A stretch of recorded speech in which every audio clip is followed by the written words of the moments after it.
The Brothers' War, Artifact Cycle, Book 1. Prologue, Opposites Attract. It was the night before the end of the world. The two armies had gathered on opposite sides of a blasted vale. Once this had been a verdant valley, its wide plain shaped by a wide meandering stream, its flanking hills blanketed by thick groves of oak, branchwood, and ironroot. Now these trees were gone. No more than ragged stumps remained. The grass burned away and the earth beneath packed hard and barren. The stream was a sluggish flow hidden by a thick film of oil, its surface broken only by the shadowy masses of nameless solids. Thick, inky clouds concealed the moons and stars from sight. It had been overcast and cold on Argoth, despite unseasonably warmer weather elsewhere in Terrashire. Both sides in the upcoming battle had taken to torching the forests they found, if only to deny their opponents supplies and support. By day, the cloud canopy was a dull gray, a sheet of rolled and unfinished steel. By night, it was only lit from below by the thousands of campfires and foundries that now dotted the landscape. Along the opposite rims of the vale, the flames lit by both invading forces glimmered like evil eyes in the darkness. Spanning the shallow stream was a pair of toppled giants, remnants of an earlier battle between one of the invaders and the original inhabitants of this land. One of the fallen giants had been made of living wood and had been splintered into 1,000 shards. Its huge forested head lay on the ground, screaming silently to the uncaring night. It had been the last champion of the natives of Argoth, the avatar of their goddess, and with its death passed away all hope for the island people. The victor in the battle had also been destroyed in the struggle. This huge humanoid monster was made of stone, its joints constructed of massive plates of pitted iron and great brass gears. Its lithic body had been broken and patched a number of times, and great sheets of metal had been bolted to its hide to hold it together. The battle with the living forest had overtaxed its pistons and armatures. Its final lunge had splintered its opponent. Now it sprawled forward, face down, a bridge over the tepid stream.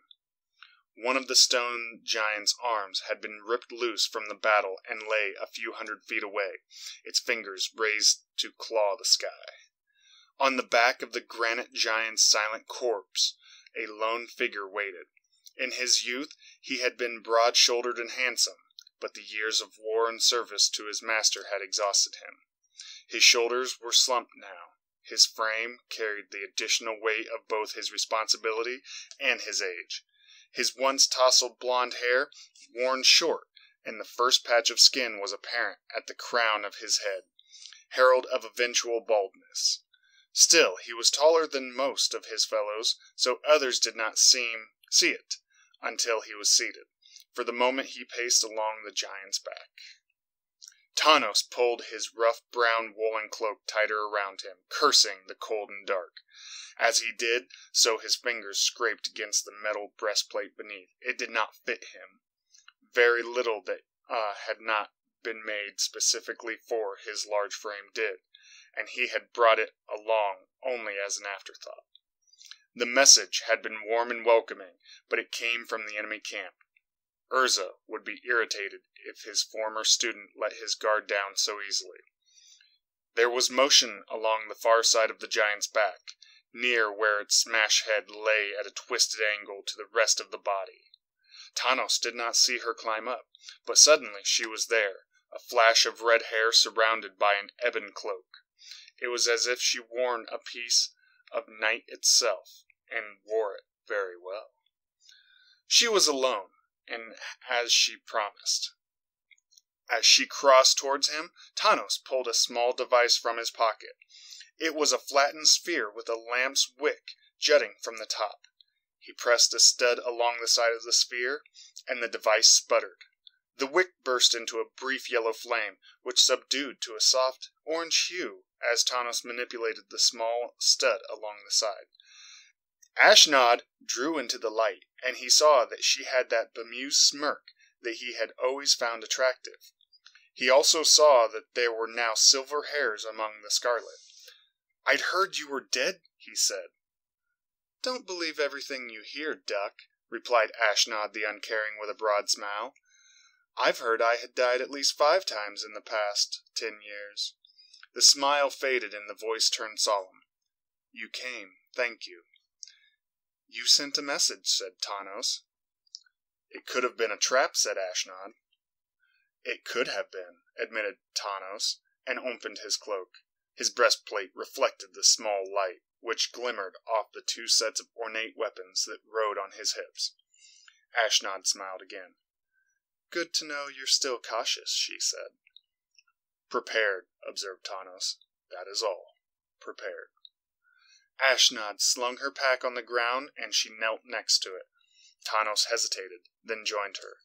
They sat in relative silence for a long moment. Far off in the distance, on either side of the veil, were the hammers of forges preparing for the bloody business of the next day. "You sent a message," prompted Tanos. "This is the last one, you know," said Ashnod, staring out into the night pierced by the red fires. "The last battle, the final conflict. One way or another, the resolution of the war between your master and mine." "Between Urza and Mishra," said Tanos with a nod. "They are both here," Ashnod added. "There are no reinforcements. No retreat is possible for either side. One way or another, it all ends here." Tanos shifted uncomfortably. It had been a long time since he had sat cross-legged on hard stone. "It is a good time for an ending," he said. "All this has gone on far too long." Across from him, Ashnod bowed her head in the light, and wasted so much. "Many have lost their lives," agreed Tanos. Ashnod giggled, and an ill-placed sound that raised the hairs of Tanos's neck in irritation. "Lives?" she said. "Lives are nothing. Think of the forests gutted, the lakes drained, the lands plundered to get us to this point. Think of what we could have done with all those resources, and people. Yes, how could we have used them otherwise?" As she spoke, Tanos could feel his face tighten in disapproval. Even in the dim glow, Ashnod could feel his silent irritation. "Sorry," she said at last. "I spoke before I thought." "Good to know there are universal constants," said Tanos stonily. "Sorry." There was another pause, and in the distance something clattered. It sounded like a mechanical demon laughing. "How is he?" she said at last. "The same, only more so," Tanos replied. "Yours?" Ashnod shook her head. "Something's wrong." Tanos raised an eyebrow, and she added quickly, "Mishra's colder than ever, more calculating. I'm worried." "I always worry," said Tanos. "Urza has become more withdrawn over the past years." "Withdrawn," said Ashnod. "That's the word. As if we weren't even there. Like no one else is." She reached out to touch his shoulder. Tanos stiffened, leaning away, and she let the gesture drop. "You're right about it being a waste," she said at last. "But it can be avoided even now." "How?" Tanos' eyes narrowed. "Give him what he wants," said Ashnod. "Give Mishra the other half of the stone." "Surrender?" Tanos said, his voice too loud. "After all this, surrender? When tomorrow we might carry the field? Before we came to Argoth, it might have even been an option, perhaps." He thought for a moment, and said to himself, then to his companion, "No, not even before." Ashnod held up both hands in a pacific gesture. "Just a suggestion, Duck. He sent you with that message?" "My words are my own," snapped Ashnod. "He doesn't trust me," she added softly. "Who would at this point?" asked Tanos. The words were out of his mouth before he realized what he said. "Fine," she snarled, and stood up suddenly. She grabbed the knapsack, and it disappeared suddenly within the shadows of her voluminous cloak. "And I even came bearing gifts." Any gift from you would be treated suspiciously, said Tanos, scrambling to his feet and standing next to her. They paused for a moment, and a cold wind passed between them. Then Ashnod turned to leave. Perhaps, Tanos began. She hesitated at his words. Perhaps we could get our two masters together, he continued. Without their weapons, without their armies. Perhaps there's a way to make them both understand each other. Ashnod shook her head. They are lockstepped into their actions now, as mechanical as their own inventions, as relentless as the phases of the glimmer moon. She gave a sad giggle. You dream of a time when they could understand each other. There was never such a time. She walked away from him, then paused and turned. Be careful tomorrow. May you survive the battle. She walked to the far end of the toppled giant and put her hood up. Her scarlet hair disappeared, and she merged once again with the shadows. Be careful yourself, said Tanos to the unresponsive darkness, and turned quietly toward his own camp. As he walked back, one part of his mind noted the condition of the field, seeing pitfalls Urza's troops would have to avoid. But another segment of his consciousness meditated on Ashnod's words, repeating them over and over. There was never such a time.